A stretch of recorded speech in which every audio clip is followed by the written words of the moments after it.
Inilah rekaman detik-detik memperlihatkan kendaraan dan tentara Ukraina kena serangan drone peledak Rusia. Rekamannya diunggah di Telegram pada Selasa 4 Maret 2025.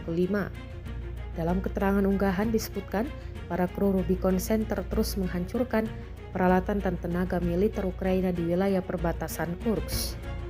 Hantaman akurat membuat sejumlah kendaraan ringsek dan pasukan di sekitarnya luka-luka.